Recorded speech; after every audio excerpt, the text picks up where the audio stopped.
नमस्कार। जीवन शैली कार्यक्रम में आप सभी दर्शकों का हार्दिक स्वागत है। आपके साथ मैं हूँ मोहिता कोठियार मनादुली। दर्शकों, जीवन शैली कार्यक्रम में हमारा जो आज का विषय है सामान्य स्वास्थ्य और संतुलित आहार। जब हम आहार की बात करते हैं तो आहार हमारी जीवन शैली में बहुत ही महत्वपूर्ण रोल प्ले करता है, क्योंकि हम जैसा आहार लेते हैं हमारा व्यक्तित्व, हमारा शरीर और हमारा चेहरा सेम वैसे ही परिलक्षित करता है। तो आहार बहुत महत्वपूर्ण हो जाता है जब हम बात करते हैं यहाँ जीवन शैली की। हमारे बड़े बूढ़े भी कहा करते थे, जैसा खाएंगे अन्न वैसा रहेगा मन। तो आपको अपने मन को, अपने शरीर को, खुद को स्वस्थ रखने के लिए संतुलित आहार लेना यहाँ पर बहुत ही महत्वपूर्ण हो जाता है। लेकिन वर्तमान समय में जिस तरह हम फास्ट फूड की तरफ जाते जा रहे हैं, बच्चे हों चाहे बड़े हों, अक्सर वो संतुलित आहार तो नहीं लेते, लेकिन फास्ट फूड वगैरह ये जो चीज़ें होती है ये अपने आहार में ज़्यादा लेते हैं, जिस वजह से उन्हें काफ़ी दिक्कतों का यहाँ पर सामना करना पड़ता है। ऐसे में अपने आप को स्वस्थ रखने के लिए आवश्यक है कि हमें ये पता हो कि हमारी डाइट कैसी होनी चाहिए, हमारी थाली जब हम उसे तैयार करें तो उस थाली में किस तरीके से हमारी वहाँ पर थाली परोसी जानी चाहिए। तो इस विषय में बात करने के लिए हमारे साथ यहाँ पर बेहद खास मेहमान मौजूद है। तो चलिए कार्यक्रम की शुरुआत करती हूँ, उनका परिचय मैं यहाँ पे करा देती हूँ। हमारे साथ यहाँ पर डॉक्टर डॉली बालियान जी मौजूद है, जो एक डाइटिशियन है। मैम, बहुत बहुत स्वागत है आपका। Thank you so much. तो दर्शकों, आज हम हमारी डाइट कैसी होनी चाहिए, हमें किस किस तरह के यहाँ पे पोषक तत्व जो है अपनी थाली में परोसने चाहिए, इस विषय में बात करेंगे। तो चलिए कार्यक्रम की शुरुआत यहाँ पे करते हैं।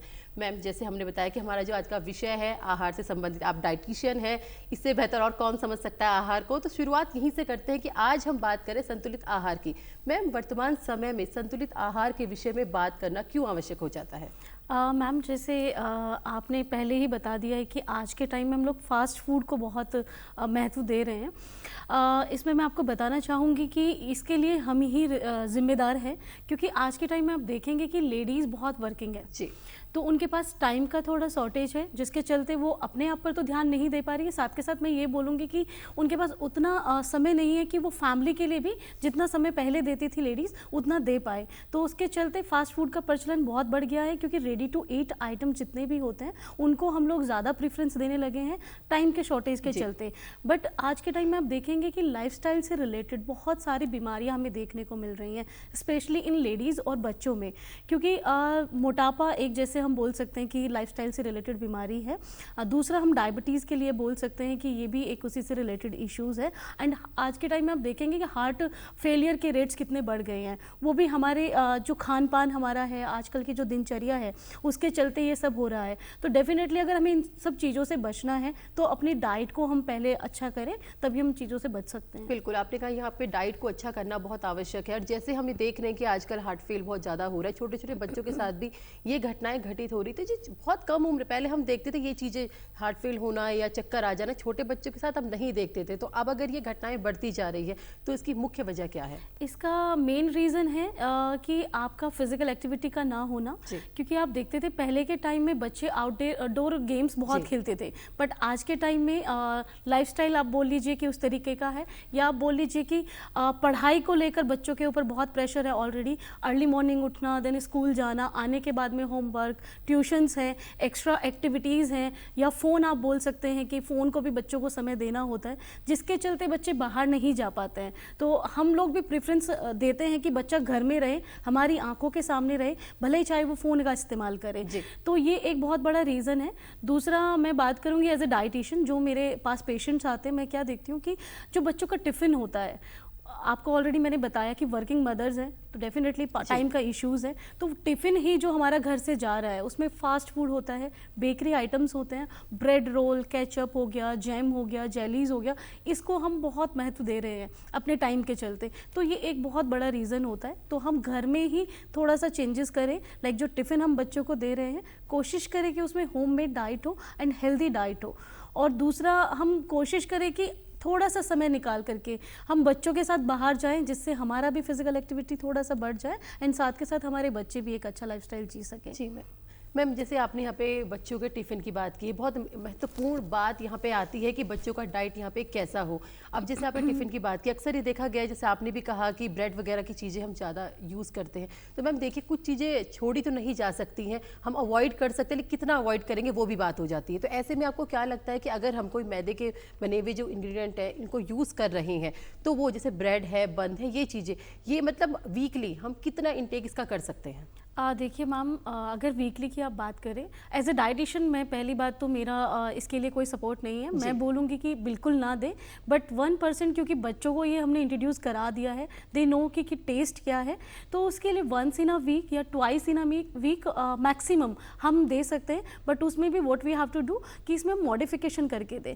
अगर हम ब्रेड दे रहे हैं उसके साथ में जो हमारे प्रिजर्वेटिव जेम्स आते हैं वो ना दे करके हम क्या कर सकते हैं, घर पे कोई चटनी उस तरीके का प्रिपेयर करें, या जैसे कर्ड है, पनीर सैंडविचेस हैं या वेजिटेबल सैंडविचेस है, उस तरीके से रोल बना करके, या चपातीज़ है, चपातीज़ को एज ए रैप या रोल बना करके हम बच्चों को दें, जिसमें बहुत सारे अंकुरित अनाज हो, दालें हो, या मिलेट्स का चपाती हो, उस तरीके की चीज़ों को हम थोड़ा सा उनको इंट्रोड्यूस कराएं, सो दैट उनका टेस्ट भी बना रहे, ऑल्सो वो कुछ हेल्दी भी खा सकें। जी मैम, यहाँ पे एक चीज़ और आती है, म्यूनीस की बात आती है। अक्सर हम देखते हैं कि जब भी हम कुछ प्रिपेयर करते हैं, फास्ट फूड कुछ घर पे बनाने की कोशिश करते हैं, बाहर जाते हैं, म्यूनीस का बहुत ज़्यादा प्रचलन अब बढ़ चुका है। वो हमारे हेल्थ के लिए एज अ डाइटिशियन आपको क्या लगता है कितनी हार्मफुल है? डेफिनेटली अगर हम मेयो की बात करें तो वो टोटली फैट है, जो कि बच्चों के लिए बिल्कुल भी हेल्दी नहीं है।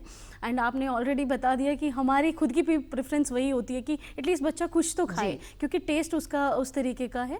तो हम उसको चेंज कर सकते हैं, हम कर्ड के साथ में वी कैन चेंज, या घर का जो हमारा मलाई होता है, फ्रेश मलाई होता है, उसको हम थोड़ा कर्ड ऐड ऑन करके उसमें थोड़ा सा घर का बना चटनी ऐड ऑन करके एक खुद का होममेड मेयो तैयार कर सकते हैं, जिसको हम ब्रेड पे या फिर चपाती पर लगा करके वी कैन गिव, जिससे बच्चे को टेस्ट तो आएगा और नुकसान भी कुछ नहीं होगा। जी मैम, क्योंकि यहाँ पे अभी बच्चों की बात करें तो मैं एक लास्ट प्रश्न बच्चों के संबंध में करना यहाँ पे चाहूँगी। जैसे हम चाहते हैं कि हमारा बच्चा बहुत फुर्तीला रहे, क्योंकि बच्चा सुबह उठता है, जल्दीबाजी में स्कूल जाता है, अपना देर से वो लंच ले रहा है, फिर घर आ रहा है, फिर ट्यूशन जाता है, एक पूरा पैक्ड है उसकी लाइफ। तो यहाँ पर बच्चा फुर्तीला रहे, चुस्त रहे, ऐसे में जो उसका दूध का टाइम और फ्रूट्स का टाइम वो कब होना चाहिए? मैम देखिए, हमें सबसे ज़्यादा एनर्जी की ज़रूरत कब होती है पहले ये समझना होगा।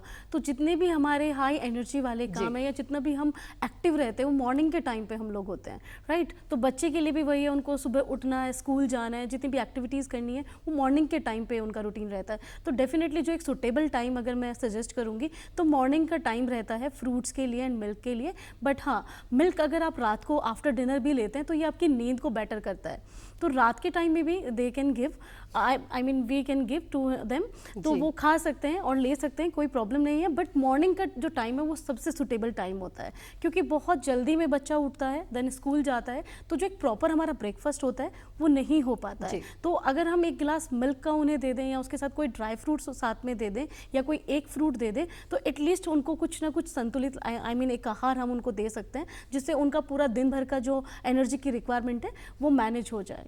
मैम एक चीज़ और मैंने सुनी है कहीं कि जैसे हम अक्सर क्या करते हैं, बच्चों को मैंगो शेक दे दिया, बनाना शेक दे दिया, ऐसा लगता है कि बच्चा दूध नहीं पी रहा है तो चलिए फ्रूट भी नहीं खा रहा है तो आप इसको इस तरीके से दे दीजिए, बच्चा दूध भी पी लेगा और फ्रूट भी चला जाएगा। तो वो कितना सही है? मैम देखिए, फ्रूट्स का जो डाइजेशन है वो अलग तरीके से होता है एंड मिल्क का जो डाइजेशन है वो अलग तरीके से होता है। फ्रूट्स में बेसिकली फाइबर्स पाए जाते हैं एंड फ्रक्टोज होता है जो एक नेचुरल शुगर होती है, ये बहुत इजीली डाइजेस्टेबल होते हैं। एंड जो दूध का प्रोसेस होता है वो हाई प्रोटीन होता है, कैल्शियम रिच होता है, उसका प्रोसेस थोड़ा सा डिले होता है। तो इससे यूजुअली क्या देखने में आता है कि ब्लोटिंग, गैस्ट्राइटिस के इश्यूज़ हमें देखने को मिलते हैं। तो मैं सजेस्ट करती हूँ कि जब भी आप फ्रूट्स दें तो आप सेपरेटली फ्रूट्स दें एंड मिल्क का जो टाइमिंग है वो आप अलग से रखें। बट जो मिल्क के साथ हम एक कॉम्बो रख सकते हैं वो हमारा सीड्स का या फिर ड्राई फ्रूट्स का हो सकता है, ये एक बेटर कॉम्बिनेशन हो सकता है।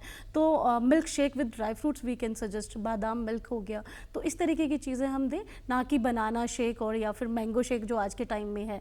एंड मैं एक चीज़ और बोलना चाहूँगी कि मैंगो शेक बिल्कुल भी मतलब लाइक कि सेफ़ नहीं है बच्चों के लिए, टोटली अनहेल्दी है। तो मैंगो तो नहीं, क्योंकि जितनी भी ज़्यादा प्रिजर्वेटिव्स हम मैंगो में देखते ही हैं कि बनाने के टाइम पे उसमें ऐड ऑन किए जाते हैं, they are totally like not healthy for बच्चों के लिए एंड हमारे लिए भी। तो कोशिश करें कि बच्चों को तो स्पेशली ना दें, क्योंकि ये सीजनल होता है तो सबकी चॉइस भी होती है।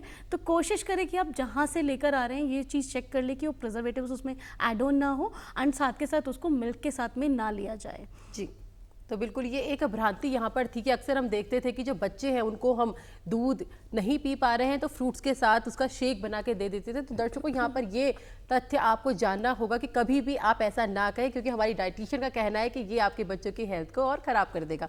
मैम, यहाँ हमने बच्चों की बात करी, अब हम महिलाओं पे आते हैं, क्योंकि महिला दिन भर काम करती है, सुबह उठ जाती है, रात को लेट सोती है, क्योंकि दिन भर उसे काम करना होता है, बहुत सारी जिम्मेदारियाँ उसे यहाँ पर निभानी होती। ऐसे में एक महिला का डाइट चार्ट क्या होना चाहिए? आपने पहले ही बता दिया है, और मैं भी एक महिला हूँ। आई नो कि हमारा कितना बिजी स्केड्यूल होता है, अपने साथ साथ हमें पूरी फैमिली का ध्यान रखना होता है। एंड आज के टाइम में वर्किंग जो एक कल्चर चल गया है कि लेडीज सभी वर्किंग है, तो टाइम का शॉर्टेज बहुत है। तो उसमें सबसे अगर ज़्यादा हम इग्नोरेंस किसी का करते हैं तो अपनी हेल्थ का करते हैं, जो कि करना बिल्कुल भी अच्छा नहीं है। लेडीज़ में स्पेशली आप देखते हैं कि आयरन डेफिशिएंसी बहुत होती है मेनोपॉज के चलते, या फिर अपनी आप हेल्थ इश्यूज बहुत सारी चीज़ों के होते हैं।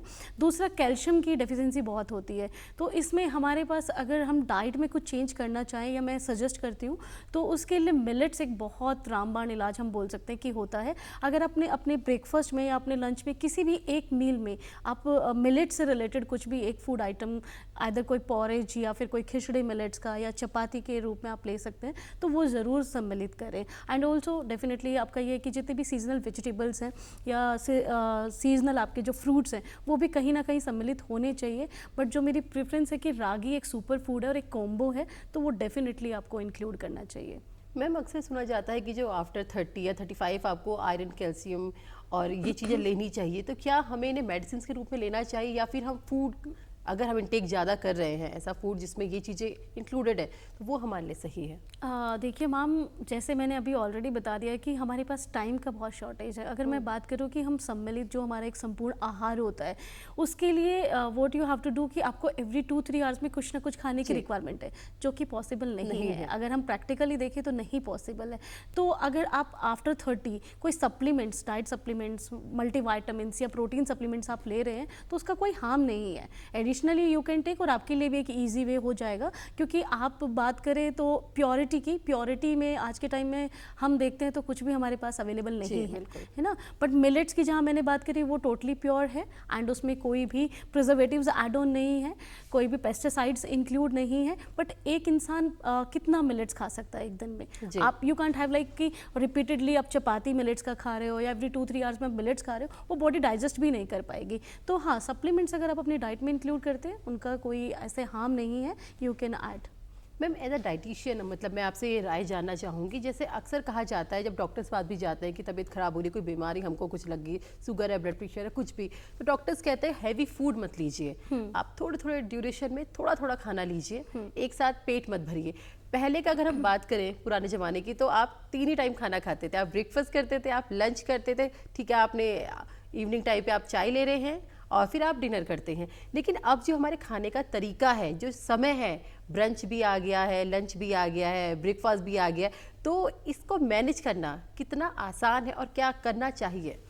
मैम देखिए, पहले की अगर हम बात करते हैं, खाने की बात हमने डेफिनेटली कर ली है, बट काम की और फिजिकल एक्टिविटी की बात हमने नहीं की है। पहले के जो लोग होते थे वो क्या करते थे कि बहुत फिजिकल एक्टिविटी करते थे, उनके पास उतना टाइम नहीं होता था, ऑल्सो अवेलेबिलिटी नहीं होती थी। अब अगर अवेलेबिलिटी होती थी, सेम वही रोटी सब्जी एंड जो मिल्क है हमारा या मिल्क के प्रोडक्ट है वो। आज के टाइम में हम बात करें तो जैसे हमारा मॉडर्न लाइफस्टाइल हो गया है, तो हमारी प्रेफरेंसेस क्या होती है, जो चीज़ें रेडी टू ईट आइटम्स है, हमें बनाना कुछ ना पड़े, अवेलेबिलिटी हो। एंड जो इतनी भी चीज़ों में अवेलेबिलिटी है या फिर प्रोसेस्ड फूड है, इनमें एम्प्टी कैलोरीज होती है। एम्प्टी कैलोरीज है, दैट मीन्स कि आपने अभी इंटेक किया, इंस्टेंट आपको कैलोरीज मिल गई है, एनर्जी आपको मिल गई है, वो ऑल ऑफ सडन आपका रिड्यूस हो जाता है, बर्न हो जाता है, तो आपको एकदम से क्रेविंग जागती है ना। तो क्रेविंग के चलते आप अगेन कोई और ऐसे ही रिलेटेड लाइक आपका हाई कार्ब्स फूड चूज़ करते हैं। पहले के टाइम में हम प्रोटीन रिच डाइट खाते थे, जैसे मैं रागी की बात मैंने अभी बताई आपको। पहले के लोगों को इसका बेनिफिट ना पता होते हुए भी वो अपनी डाइट में सम्मिलित करते थे, क्योंकि अवेलेबिलिटी बहुत ज़्यादा थी। बट हमने गेहूँ और जैसे नॉर्मल हमारा राइस है उसको ज़्यादा महत्व दिया है, तो जो हमारे मिलेट्स हैं वो थोड़ा धीरे धीरे कम होते चले गए हैं।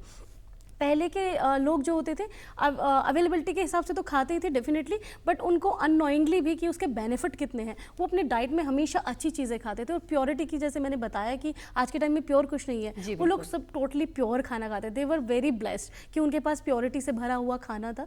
तो जो भी वो खाते थे वो ईजिली डाइजेस्ट इसलिए कर लेते थे कि उनके पास में काम के लिए बहुत समय था। ऑल्सो जो भी वो करते थे वो सेल्फ मेड पर्सन थे, खुद से करते थे। हमारे पास में हर चीज़ के लिए हेल्पिंग हैंड है। अगर हम घर का भी काम करते हैं तो बहुत सारी चीज़ें हैं जिसमें हमें खुद मेहनत नहीं करनी पड़ती है। तो इसीलिए बोला जाता है कि बल्क में कुछ ना खाएं, क्योंकि बल्क में आप कुछ भी खाओगे इंडाइजेशन आपको होगा, क्योंकि मूवमेंट कुछ भी नहीं है ना। तो अगर आपका मूवमेंट बहुत अच्छा है, आप बहुत हार्ड वर्किंग है, आप कोई जिम करते हैं, आप रनिंग कर रहे हैं या वॉकिंग आपका बहुत अच्छा हो जाता है, तो आप एट ए टाइम एक बहुत अच्छा हेल्दी मील ले सकते हैं। बट अगर आपका रूटीन उस तरीके का नहीं है तो मैं सजेस्ट यही करती हूँ कि एवरी 2-3 आवर्स में आप थोड़ा खाइए, सो दैट जो आपके ऑल फूड ग्रुप्स हैं वो सब कुछ उसमें इंक्लूड हो जाए। जी मैम, जैसे आपने यहाँ पे बात करी कि जैसे आप कुछ हेल्दी करते हैं और आप जिम वगैरह करते हैं तो आप हेल्दी डाइट ऐसे अपने खाने में इंक्लूड कर सकते हैं। यहाँ पर एक प्रश्न ये भी उठता है कि अक्सर ये कहा जाता है कि जैसे जो खेलकूद वाले बच्चे होते हैं उनके लिए एक्स्ट्रा डाइट वो किस तरह की होनी चाहिए, और क्या जो मांसाहार जो करते हैं, जो वहाँ से जो डाइट हमारी प्रॉपर हो पा रही है, अगर जो शाकाहारी भोजन लेते हैं तो क्या ऐसा होता है कि उनको थोड़ा कम प्रोटीन मिल रहा है? आपने एक बहुत अच्छा क्वेश्चन पूछा है जो कि जनरली मेरे भी सुनने में आता है कि मेरे पास जितने पेशेंट्स आते हैं उनका यही होता है, ma'am I am pure vegetarian, तो मेरा प्रोटीन इंटेक बेसिकली कैसे पूरा होगा। ऐसा नहीं है कि जो लोग मांसाहारी है वही अपना प्रोटीन इंटेक पूरा कर पाते हैं। जो लोग वेजिटेरियन है उनके लिए मिलेट्स, एक तो पहली बात मैं ऑलरेडी बता चुकी हूँ क्योंकि मैं मिलेट्स के बहुत फेवर में हूँ। वो एक सुपर फूड है, उसमें बहुत अच्छा इंटेक है प्रोटीन का। ऑल्सो जैसे हमारे मिल्क के प्रोडक्ट हैं, आप पनीर ले सकते हैं, बट पनीर भी इन मॉडरेट अमाउंट, क्योंकि इसमें फैट का रेशियो ज़्यादा होता है तो हम उसको रिप्लेस कर सकते हैं टोफू के साथ में। ऑल्सो जितनी भी हमारे सीड्स होते हैं, ड्राई फ्रूट्स होते हैं, वो एक अच्छा सोर्स होते हैं। And what we can do कि जितने भी हमारा चना है, होल पल्सेस हैं, उसको हम दाल के फॉर्म में खा सकते हैं, उसका कोई चीला हम बना सकते हैं, या फिर स्प्राउट्स के फॉर्म में हम खा सकते हैं। तो इस तरीके से हर एक डाइट में, हर एक मील में, आपका ब्रेकफास्ट है, लंच है, मिड मॉर्निंग जो स्नैक्स हैं, उसमें हम प्रोटीन रिच कोई भी एक फूड आइटम इंक्लूड करके अपना प्रोटीन रिक्वायरमेंट पूरा कर सकते हैं। जी मैम, जैसे हम ब्रेकफास्ट की बात करते हैं यहाँ पे, पहले जब हम ब्रेकफास्ट की बात करते थे तो हम कहते थे ब्रेकफास्ट बिल्कुल पेट भर के होना चाहिए, बिल्कुल हैवी होना चाहिए। आप रात भर भूखे रहते हैं, ब्रेकफास्ट इसीलिए उसका नाम दिया गया है, तो आप हैवी डाइट ले सकते हैं। सुबह के नाश्ते में हेल्दी फूड क्या है? सुबह के नाश्ते में हेल्दी फूड है, सबसे ज़्यादा आपका प्रोटीन पे आपको फोकस करना चाहिए, क्योंकि जैसे रेडी टू ईट आइटम्स की हम बात कर ही रहे हैं कि कहीं ना कहीं ब्रेड से रिलेटेड या और सारी चीज़ें हैं, गेहूं का रोटी भी अगर हम खा रहे हैं तो उसमें प्रोटीन नाम मात्र होता है, राइट। तो हम सिर्फ कैलोरी का इंटेक कर रहे होते हैं। अगर हमने प्रोटीन खाया है, क्योंकि सुबह की अगर बात करें तो जितने भी हमारे एक्टिविटी वाले काम है या हमारा बहुत सारा रूटीन बिजी रहता है या हम बहुत मूवमेंट्स करते हैं वो मॉर्निंग के टाइम पे करते हैं, तो जो आपका ब्रेकफास्ट है वो फाइबर रिच होना चाहिए, जिसमें आप कोई भी सैलेड इंक्लूड कर सकते हैं, कोई भी आप फ्रूट्स इंक्लूड कर सकते हैं, और उसमें कोई भी एक प्रोटीन रिच एक फूड आइटम डेफिनेटली होना चाहिए, सो दैट आपका दिन भर का जो कैलोरी और प्रोटीन का रिक्वायरमेंट है वो उससे मेंटेन आप कर सके। मैम, कुछ लोग रोज पराठे खाते हैं, क्या खा सकते हैं? बिल्कुल, पराठे में कोई प्रॉब्लम नहीं है, बट पराठा बेसिकली अगर आप खा रहे हैं तो उसमें आपको थोड़ा सा मॉडिफिकेशन करने की ज़रूरत है। जैसे आप ऑयल का इस्तेमाल कर रहे हैं तो एक जो नॉर्मल इंसान की फैट की रिक्वायरमेंट होती है पर डे की, वो 10 to 15 ग्राम सफिशेंट होता है। If you are taking milk product, if you are taking seeds and nuts, तो उसमें ऑलरेडी हेल्दी फैट्स होते हैं, तो आपको एडिशनल फैट लेने की ज़रूरत नहीं है। क्योंकि अगर आप पराठा बना रहे हैं, पराठे में आपने जस्ट गेहूं का आटा लिया है, देन उसमें यू आर टेकिंग लाइक कि आपने आलू ले लिया है, आपने बहुत सारा उसके ऊपर तेल लगा लिया है, देन उसके बाद में आपने बटर भी ले लिया और साथ में पिकल भी ले लिया, तो इस कॉम्बिनेशन को डेफिनेटली मैं बोलूँगी कि ये एक हेल्दी नहीं हो सकता है।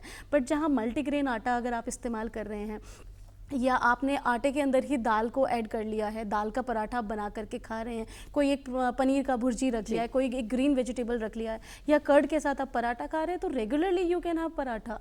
ऐसा नहीं है, आपको सब कुछ खाना चाहिए, बट टाइमिंग, पोर्शन एंड जो उसकी प्रिपरेशन है उसको ध्यान में रखते हुए आपको बनाना चाहिए। जी मैम, यहाँ पे आपने दो बात कही, तो गेहूं का आटा, जी आजकल हम रिसर्च में भी सुन रहे हैं कि गेहूं का जो आटा है आपके शरीर के लिए बहुत बेहतर नहीं है, तो इसको जितना हो सके अवॉइड किया जाए। पहली बात ये। और दूसरी बात मैम, अक्सर हम ये सुनते हैं कि लोग कहते हैं कि रिफाइंड ऑयल जो है वो हेल्थ के लिए अच्छा नहीं है, तो आजकल लोग कहते हैं हम तो ऑलिव ऑयल में खाना बनाते हैं, बहुत कम लगता है, तो ऑयल कौन सा सही है हमारे लिए और क्या ऑलिव ऑयल में खाना सेफ है?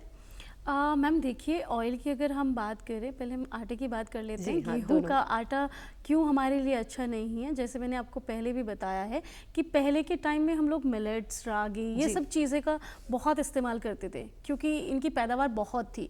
बट धीरे धीरे हमने मॉडर्न लाइफस्टाइल को अपना लिया है, तो उसी के चलते हमने गेहूँ को बहुत प्रेफरेंस दी है, तो अवेलेबिलिटी बहुत है। और अगर हम कॉस्ट की बात करें तो अगर मिलेट्स का कंपैरिजन किया जाए गेहूँ के साथ में, तो डेफिनेटली वो सस्ता भी है। तो जो मिलेट्स है वो हमारे टोटली केमिकल फ्री है, उसमें कोई पेस्टिसाइड्स नहीं डलते हैं। बट अगर हम गेहूं की बात करें तो पहले के टाइम में खाद अलग तरीके से डलता था जो ऑर्गेनिक होता था, बट आज के टाइम में दवाइयाँ, यूरिया हो गया आपका, पेस्टिसाइड्स अलग है, वो सब चीज़ें इंक्लूड होती है। अगर वो हम पैदावार के टाइम में ही डाल रहे हैं तो वो डायरेक्टली इनडायरेक्टली हमारी बॉडी के अंदर ही जा रहा है। तो इस पर्पज़ से हम बोलते हैं कि गेहूं is not like good. But मैं ऐसे टोटली अगेंस्ट नहीं हूँ गेहूं के। गेहूं को आप मॉडिफाई करके लाइक मल्टीग्रेन आटा, सारे अनाजों को आप मिक्स करके गेहूं के साथ ले लो, टोटली वो चीज़ फाइन है। बट अगर आप तीनों टाइम गेहूं का ही रोटी खा रहे हो तो इसमें सिर्फ आपको कार्ब्स मिल रहे, कोई अदर कैलोरीज के अलावा नहीं चीज़ें मिल रही हैं, कोई न्यूट्रिएंट्स नहीं है, तो इस पर्पज़ से ये हेल्दी नहीं है। एंड अगर हम बात करें ऑयल की तो ऑयल में आप कोई भी ऑयल इस्तेमाल करें, तो जैसे सरसों का तेल हम पहले बहुत इस्तेमाल करते थे, ऑलिव ऑयल का प्रचलन है। जैसे जैसे आपकी हेल्थ के लिए लोग अवेयर हो रहे हैं, ये ट्रेंड में चीज़ें चलती हैं कि olive oil is very good. मैं उसके अगेंस्ट नहीं हूँ, olive oil is also very good, but कोई भी पर्टिकुलर एक ऑयल हमारी बॉडी के लिए अच्छा नहीं है। आपको उसको रोटेशन में रखना है, क्योंकि जैसे मैं एग्जांपल आपको देना चाहूँगी, फ्रूट्स की बात है। फ्रूट्स है, कोई फ्रूट्स है जो विटामिन ए रिच है, कोई फ्रूट्स है जो विटामिन सी रिच है। सेम विद ऑयल, हर एक ऑयल की न्यूट्रिटिव वैल्यू जो होती है वो डिफरेंट होती है। तो ऑयल आप कोई भी इस्तेमाल करें, मेक श्योर करें कि उसको आप रोटेशन में रखें एंड क्वांटिटी पे थोड़ा कंट्रोल करें। ऐसे नहीं कि ऑलिव ऑयल है तो you can have olive oil all the time या कितना भी क्वांटिटी में। ऑलिव ऑयल भी दो तरीके के आते हैं, एक आपका हीट पे आप उसको पका सकते हैं, एक होता है आपका गार्निशिंग के लिए। लोगों को पता ही नहीं है उस चीज़ के लिए। जो नॉर्मल ऑयल है उसका वो पूड़ी भी बना रहे हैं, तो दे आर थिंकिंग कि मैं अगर रेगुलरली ऑलिव ऑयल का बना हुआ पूड़ी खाता हूँ तो इट्स हेल्दी, मैं खा सकता हूँ। वो चीज़ें नहीं है। आप कुछ भी इस्तेमाल करें उसको थोड़ा सा चेंज करते रहें एंड टाइमिंग का ध्यान रखते हुए पोर्शन पे कंट्रोल करके इस्तेमाल करें। जी बिल्कुल मैम। यहाँ पर अब हम बात करते हैं उन लोगों की जो वर्किंग है, पुरुष की बात करते हैं जो वर्किंग है, उनका जो काम है वो सिटिंग का काम है। बस दिन भर आप सुबह ऑफिस चले जाते हैं, आपको लैपटॉप के सामने बैठना है और आपको इवनिंग तक जब तक आप काम करें आपको लैपटॉप के सामने ही बैठे रहना है। तो ऐसे लोगों की डाइट कैसी होनी चाहिए? क्या उनको अपनी डाइट में शामिल करना चाहिए ताकि वो जब काम करें तो थोड़ा उन्हें नींद ना आए, फुर्ती में रहें? देखिए, नींद की बात करें तो नींद से ही मैं स्टार्ट करती हूँ क्योंकि लोगों को क्या लगता है कि अगर आपको नींद आ रही है तो एक इजी आपको एनर्जी देने के लिए या नींद भगाने के लिए सबसे पहले सबके माइंड में क्या आता है? कॉफ़ी, टी और coffee. But tea coffee is good अगर आप मॉडरेशन अमाउंट में ले रहे हैं, बट टी बहुत इजीली अवेलेबल है। मैं फ्री हूँ, मुझे इंस्टेंट एनर्जी की ज़रूरत है, कैलोरीज की रिक्वायरमेंट है, तो सबसे इजी जो हमारे पास अवेलेबिलिटी होती है कैंटीन में या ऑफिस में वो टी होती है, कॉफ़ी होती है। बट अगर आप कॉफ़ी और टी को लाइक वंस और ट्वाइस इन अ डे ले रहे हैं which is fine, but every half an hour में आप रिपीट कर रहे हैं तो इट्स नॉट हेल्दी। तो इसमें हम क्या कर सकते हैं, जो लोग घर से टिफ़िन लेकर जाते हैं उसमें थोड़ा सा सैलड ज़्यादा इंक्लूड करें, या जैसे चना चाट की मैं बात कर रही हूँ उसको आप बिना लंच टाइम के भी यू कैन हैव, राइट।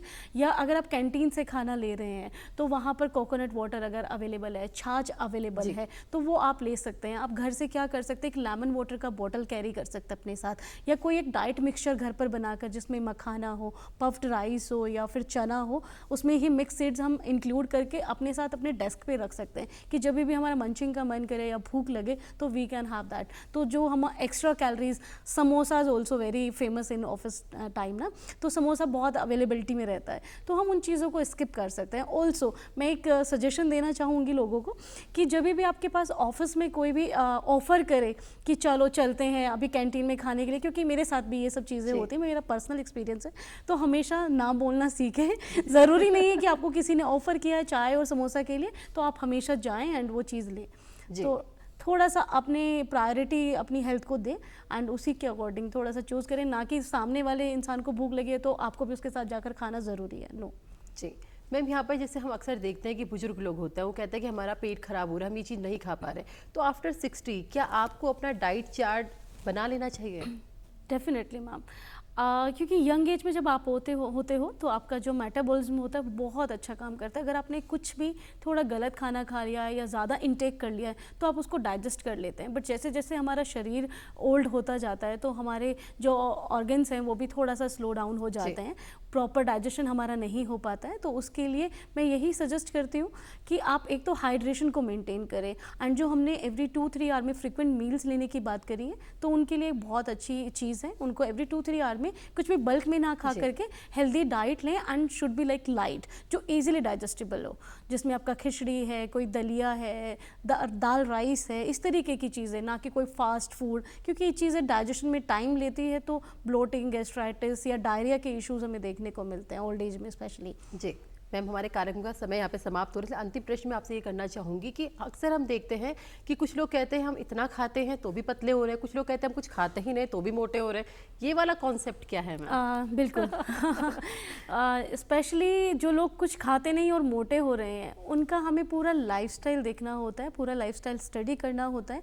जो लोग टाइमली सो नहीं रहे हैं, जो लोग बहुत स्ट्रेस ले रहे हैं, या फिर जो वन टाइम मील ले रहे हैं, लाइक मैंने पूरा दिन भर में कुछ नहीं खाया बट रात को जाने के बाद में, क्योंकि दिन में मेरे पास बहुत काम था, मैं बहुत स्ट्रेस में थी, एंड रात को मेरे को एक टाइम मिला है अपने लिए खाने के लिए, तो मैं कोशिश करती हूँ कि दिन भर में मैंने कुछ नहीं खाया, मेरा माइंड सेट है उस तरीके से, एंड मैं रात को ही एक प्रॉपर मील ले लेती हूँ या फिर एक्स्ट्रा कैलोरीज फूड ले लेती हूँ, जिसमें खाने के बाद में मुझे सिर्फ सोने के लिए जाना है, कोई फिजिकल एक्टिविटी नहीं करनी है।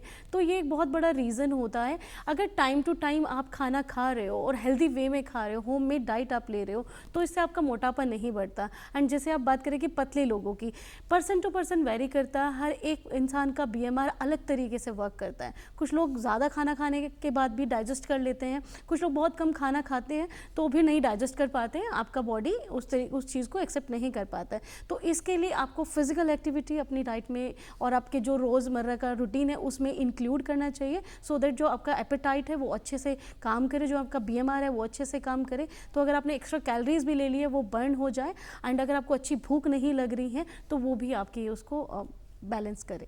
जी मैम, वैसे तो आप बहुत महत्वपूर्ण जानकारी साझा कर चुके हैं, फिर भी मैं चाहूँगी कि आप अंतिम यही रहेगा कि हमारे दर्शकों को क्या सुझाव आप देना चाहेंगे आज? बिल्कुल, आज के लाइफस्टाइल में जो चीज़ें हम लोग मिस कर रहे हैं वो अपनी हेल्थ पे ध्यान नहीं देना।